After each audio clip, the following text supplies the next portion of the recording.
All right, we are live streaming to Facebook, YouTube, and Periscope. My name is Tony Nagatani. I am the curator of the Sine Cosine Tangent blog. Check it out. If you are watching us on YouTube or if on Facebook, head on down to the link below, which is bit.ly/sine cosine tangent YouTube, and sign up, subscribe, like, all that jazz. It'd be great to build a following on this website. Today, I am very honored to be joined by my lifelong friend, Matt. Matt and I met in high school or actually middle school, as a matter of fact. And we are both really big Star Trek fans to the point where we have both been to, I don't know what, 6, I think, Star Trek conventions. Oh, yeah, it's crazy. Yeah, a lot of stuff like that. But in addition to being, having seen the majority of the Star Trek IP out there, Next Generation, DS9, all that, Matt is also an internationally ranked Star Trek card player, which is quite awesome because even back in middle school, he used to shark us all for all of the Star Trek cards. So, which is pretty cool. You're still playing today. So, Matt, how you doing, man? Good to see you today. Doing good, man. Thank you so much, and thanks for the shout out to the continuing committee for the Star Trek Decipher game. That's pretty cool, man. Yeah. Of course. Oh, I got all that great update and news from you today, and I had to finish work in order to come out here. But it's good to see you, man. It's good to talk about it. Good, yeah, it's really good to see you too over the magic of the internet. So, of course, the news that Matt is referring to is there was a press release today from Paramount, and I'll tell you what, I will go ahead and I will just share the information with you here, and I'll go ahead and read it. But breaking news: Paramount sets top secret Star Trek movie for summer 2023 to be produced by JJ Abrams. Now, after a 5-year hiatus, it looks like Paramount Pictures is ready to get back into the Star Trek movie business. JJ bringing Star Trek back to the big screen June 2023. Today, Paramount Pictures revealed a new release scheduled for a number of its upcoming movies and several films like Top Gun, Maverick, The Mission Impossible 7, and more. And there's more around the corner. But buried in all the reshuffling was an untitled Star Trek movie set to be released on June the 9th, 2023. There are no details on the movie at this time, but I guess Trek Movie, which is this website, reached out to Paramount Pictures, who provided the following comments. Paramount said they were not able to share any of the other details, but the latest news about the Star Trek feature films came in March, when it was reported that the new head of Paramount's movie division had ordered a script from Discovery writer Kalinda Vazquez for a new Trek film to be produced by JJ Abrams, Bad Robot Productions. Note that's produced by Abrams, not necessarily directed by Abrams. No details are known about that script except for it being described as, quote, an original movie that Vasquez hatched. This latest script is at least the 4th Star Trek film that has gone into development in Bad Robot, Paramount, since the release of Star Trek Beyond in the summer of 2016. However, today is the first time in the last 5 years that Paramount has set a release date for the Star Trek movie. It's possible this June 2023 Trek film is from the Velasquez script, or it could be related to one of the other scripts for Paramount, the other scripts completed over the last 5 years, or it could be something completely new. It would not be surprising for Paramount to be looking to develop multiple Star Trek films, as they and other studios are doing with other franchises. This is a developing story. All right. Well, that is some exciting news there. So, what's your initial reaction? My initial reaction, to be honest with you, was a little bit lukewarm. I had kind of been looking forward to the rumors with the Tarantino movie that had come and gone and then come back again and then gone and kind of looking for Uma Thurman as some kind of antagonist, for I guess Chris Pine or somebody like that. I don't know, who knows. That'd be great. Wow. Whatever. But so apparently that ship sailed, and I can imagine that Tarantino's probably not for everybody, but it would have been interesting to see what he did with Star Trek. But I think my initial reticence was more from the disappointment standpoint. Vasquez is obviously a very gifted and talented producer. She's done a lot of work on Star Trek, among other things. I think I'll give her the benefit of the doubt to see what happens with this. I mean, I personally was one of those people that was not particularly thrilled with season 3 of Discovery by any stretch of the. The first 2 seasons were wonderful, and the third I had some issues with. So, I guess we'll see. But the episodes apparently she worked on, I looked her up today, were some of the better ones I thought of season 3. So now she wrote Terra Firma, right? Yeah, she wrote Terra Firma, which I thought was probably the best episode of the season. So I mean, you combine her with JJ Abrams, maybe we'll get some lens flashes in there and No, I hear that, dude. So, just looking up the episodes that she wrote, because she did write Terra Firma, which, spoiler alert, is, once again, spoiler alert, is the episode where Michelle Yeoh's character, the alternate universe Empress Giorgio, she travels through the Guardian of Forever into God knows where, quite frankly. And so it'd be very cool if Velasquez somehow merged that Discovery alternate universe with the Kelvin timeline, because I know one thing that has always kind of I've never really taken personally kindly to the JJ Abrams movies, because the way that they are set, it kind of wrecked a lot of the previous like all the IP with the destruction of Vulcan, and all of the Prime universe stuff kind of didn't become null and void, but they would be, irrevocably changed if Vulcan suddenly imploded it, into itself. And so, but that was 15 years ago now ish that movie came out, and crazy. So it's been quite a while, and seeing that we're getting we have Discovery, and we have Picard, and they're all the new Star Trek IP. It'd be cool if somehow they could figure out a way to merge all of these things together. And the other thought that I had is, if because there was that other rumor that was supposed to happen, that they were going to do a Star Trek movie with Bad Robot, which was going to be the story of Captain Kirk coming and meeting his father, George Kirk, who in the Kelvin timeline, he died when, the Romulan Nero's ship, came back, and George Kirk gave his life, so that, in the beginning of the first JJ Star Trek movie. But that movie came out when both Chris Pine and Chris Hemsworth, who played George Kirk, weren't the biggest of stars. And now, Chris Pine was in Wonder Woman, and Hemsworth is Thor, amongst many other things. Now they are super duper A-list. Yeah, well, expensive to get them back to do that show, I think. A lot more expensive, but imagine how much money they can make at the box office with those two. Probably with those stars. No, that's true. You gotta look at it like that. Yeah.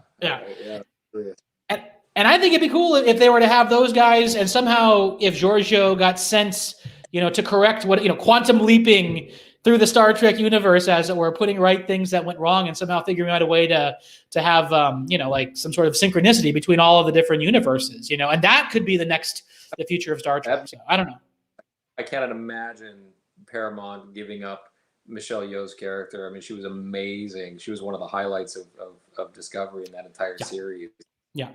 I mean, I thought there was a rumor at some point she was supposed to start her own Section 31 series. I don't know what happened with that, so I'm not sure if that would play into this at all.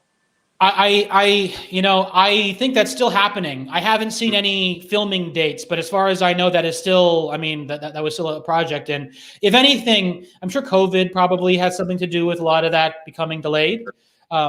But yeah, really that Terra Firma episode, that 2-episode arc was really what they call a backdoor pilot for that Section 31 show, giving Giorgio something to do. But I'm just thinking about the way that I watch all of my media now. We're talking to people right now on YouTube, but with Disney Plus and Paramount Plus and HBO Max now, everything is sort of delivered via in some way like a digital platform.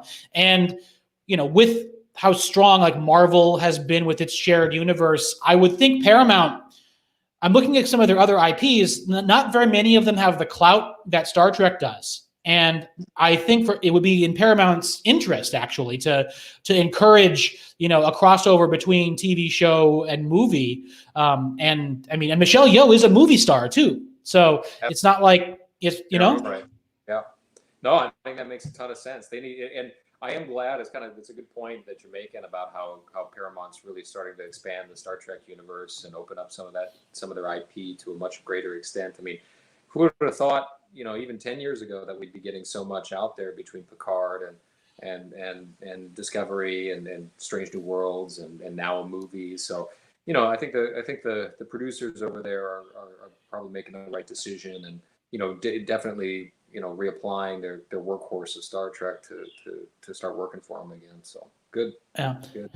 I remember, you and I have been to, I don't know, like 6 or 7 Star Trek Las Vegas conventions that are no longer going to be happening because Paramount has put the kibosh on all of that.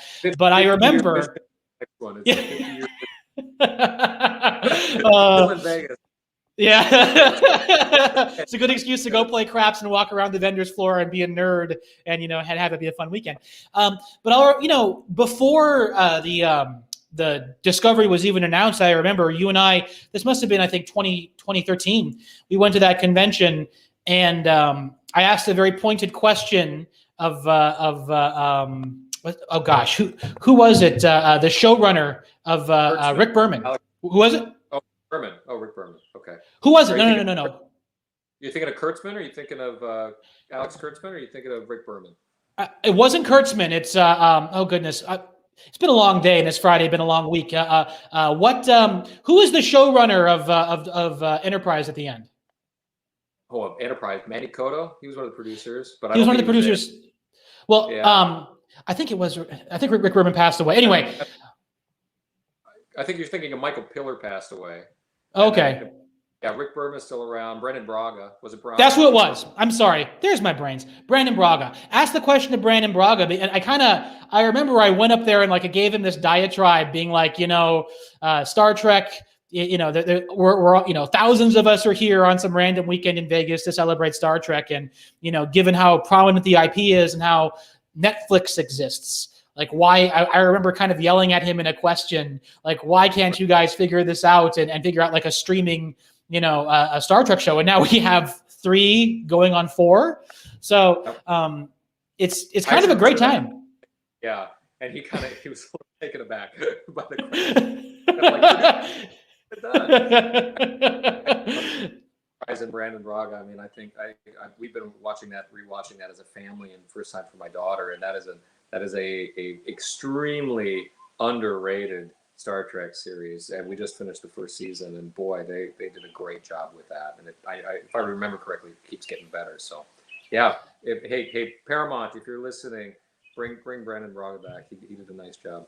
So. No, really. That's something that always kind of mystified me. And I mean, I don't know. Alex Kurtzman, I'm not sure if he's been the best keeper of the flame, for overall Star Trek. I mean, I'm glad that we have all these new shows coming out. I am especially excited for Strange New Worlds. But I mean, you look at the Orville, and the Orville. Have you seen the Orville, Matt? I haven't. I should, okay. Because I Farland, and yeah, I've heard it's really good.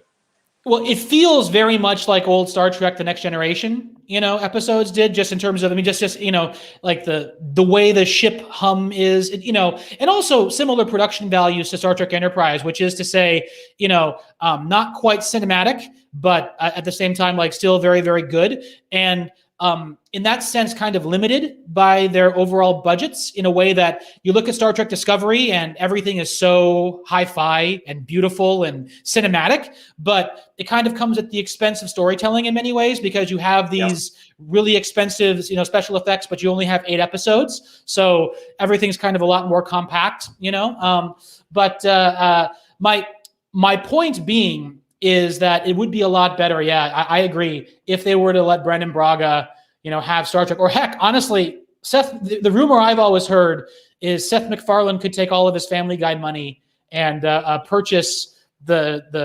Universal, purchase Star Trek away from Paramount. And then, we'd have theme parks and stuff like that too, That would be good. I would not mind watching a Seth MacFarlane produced Star Trek. That would actually be really fun. I'd love to see that. Yeah.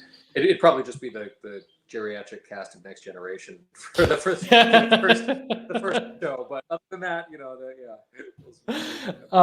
no, dude, you got to watch the Orville because that's basically what it is. Except it's more comedic. The Orville's very comedic tinged, but it's I don't know. It feels a lot more like Next Generation Star Trek than Star Trek Discovery does from like a tonal POV. But, Discovery feels very much like a Game of Thronesification of Star Trek, especially with the way that they kind of rebooted the Klingons and all of that. Just the sense of the political sensibilities that kind of come to the forefront in Discovery are a lot more pronounced, whereas, in previous Star Trek, they were astronauts on a scientific mission and they were solving problems with every single episode. And there may be a political adventure every once a week, but they were always contained to that episode. And it wasn't like great houses fighting for this or that. And, and in that sense, they kind of bear a little bit more. Sure. Yeah. So, but anyway, message there being Brian Braga, come back, please. Okay. So thinking about this new JJ movie, we've talked, I guess, overall about the concerns for the entire Star Trek universe. Now we do want more of an old school 1990s Star Trek feel to come back. But for the movie, because as the press release said, this is like the fourth attempt to add another Star Trek feature film in there. So that's pretty fraught with a lot of disaster there. So what are you concerned about with this next movie? Well, now, did Bad Robot produce the other three? Sorry, not to go on your point. Yes. They did, right? So, yes. Okay. So I think my concern would be kind of like what you talked about previously with kind of hitting you over the head with something that's not necessarily that fun. I don't think Paramount's going to go there. The last three Star Trek movies that Paramount produced and Bad Robot produced were basically just action-packed sci-fi movies, right? Not particularly rooted in the Star Trek universe, kind of with a nod to it, but I mean, pretty, pretty different, I think, from what anybody else was used to. And they're fun movies. I had a great time watching them. I know, people differ on that, but I really, I didn't take the third one very seriously at all, for instance. And if you just sit there and don't take it seriously, it's a really fun movie. I just had a good time watching it. So I think they're probably going to go that direction. I would, if I were Paramount, make them a lot more money. And I think if they start to get too preachy with the canon and with trying to weave in some kind of story, that's what I would, that's not necessarily doesn't jive too well with that sense. I think that's what would worry me most about the new movie. Yeah. No, I agree with you. And, I feel like Star Trek motion pictures were kind of at their peak in the 80s. I mean, the Next Generation movies were great and all. First Contact was excellent, but when I think about Star Trek, I think about Wrath of Khan, Search for Spock, Voyage Home. Maybe not so much, the episode where Kirk finds God in the middle of the universe, but and then Undiscovered Country.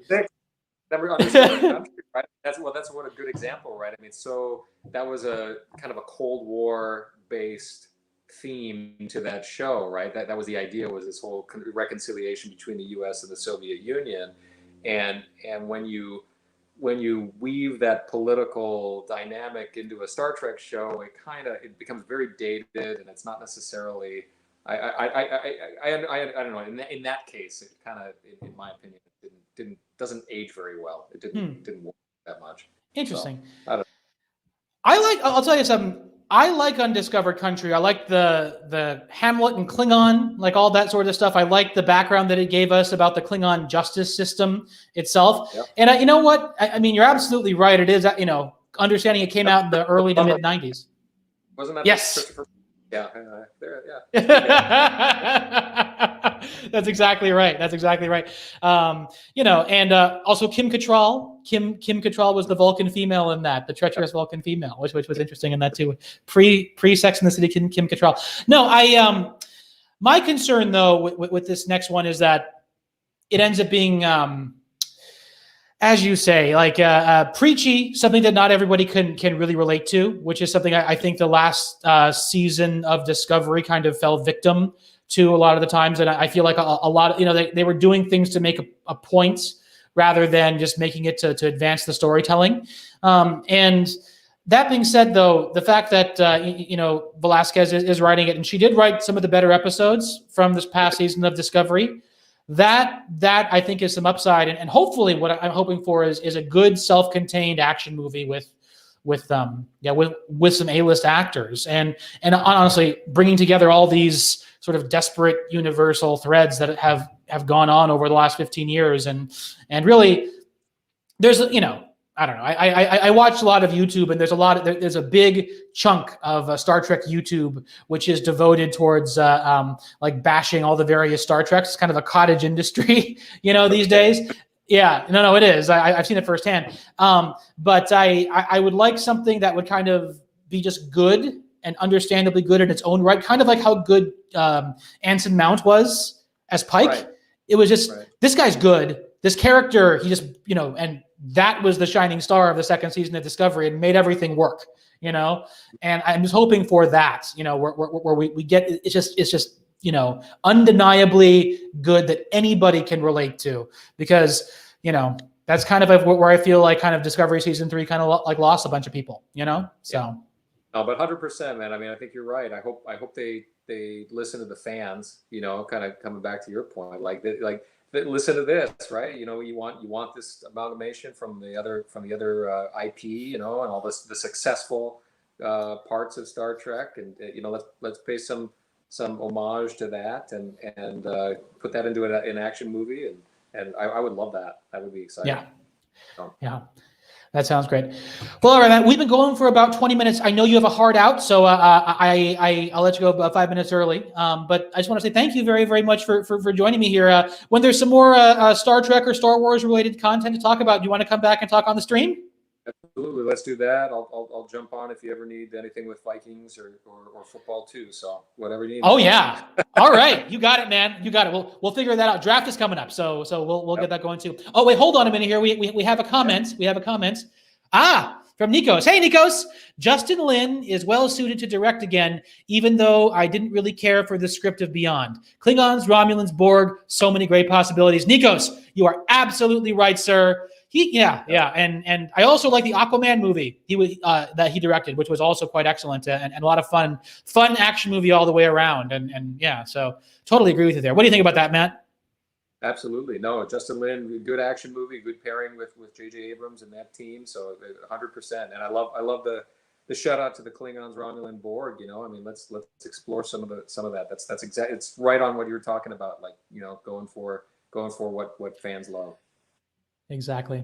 Well, all right, let's get out of here, Matt. So good to talk to you. I will see you the next time I see you, and everybody out there, live long and prosper. All right. Take care, everybody. Aloha.